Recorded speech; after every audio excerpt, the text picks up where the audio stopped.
Entrepreneurship is a core American value, and its virtue is one of the limited number of things that almost all Americans agree upon. For conservatives, entrepreneurship reflects important values such as hard work, individual effort, and reward for success. For progressives, the inherently rebellious nature of entrepreneurship represents a check against power and vested interests. While people might differ on who precisely is an entrepreneur and what characteristics should be most prized, the debates, which go back as far as Hamilton and Jefferson, take place within a broad consensus of support. Multiple perspectives have informed our work on this project. The first is practical experience. One of the authors, Howard Wolk, spent 3 decades as an entrepreneur, corporate executive, and investor in startup enterprises. He helped to start and build several technology-enabled ventures, and he has made numerous early-stage investments directly in startups and through leading venture capital firms globally.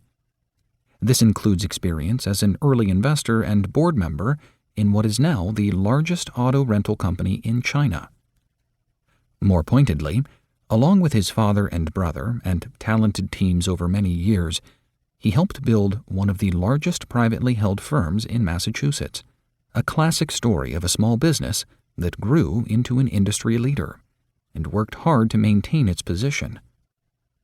The company began in 1972 as Cross Country Motor Club, selling individual memberships, but it pioneered private label versions of roadside service for automobile companies and insurance carriers in the 1980s and 90s. As the company grew, it took on incumbent players AAA and GE, which had a motor club for many years, ultimately succeeding by customizing its services in ways that the larger firms would not or could not. Later, once the organization's flagship company, renamed Agero, became the industry leader, it had to fend off challenges from a new generation of upstarts. It acquired a firm in San Francisco and embarked on aggressive digital transformation in order to stay ahead. While no successful incumbent likes competition, many at the company would grudgingly admit that the challenge has kept the company sharper and at the forefront. The second perspective comes from the academic world, including economic history, law, and public policy. John Landry earned a Ph.D. in American economic history at Brown University and has worked in the business publishing world for close to 3 decades, including years as an editor at the Harvard Business Review.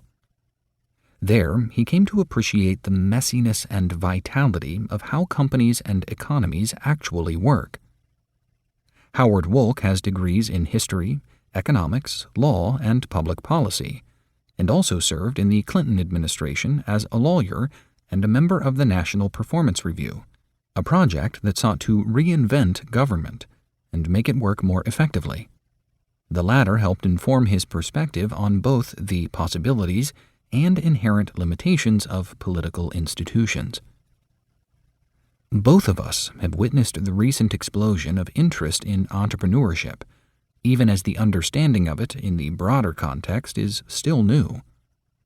Business schools offer more classes on the topic each year, and economic policymakers aim to create the next Silicon Valley.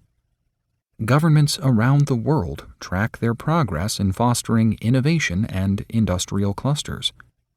Still, those governments and policymakers and other interested parties often have little appreciation of the forces that enable a sustained entrepreneurial economy, particularly the legal, political, and institutional factors.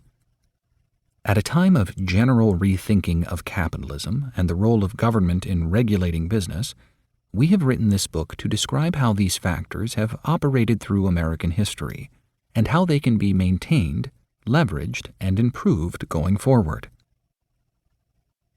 Summary of the book. Chapter 1 lays out the basic argument that the United States developed a dynamic entrepreneurial economy because it balanced the right to compete with property rights. It contrasts the American propensity to allow creative destruction with other countries that take a conservative approach and are much more likely to protect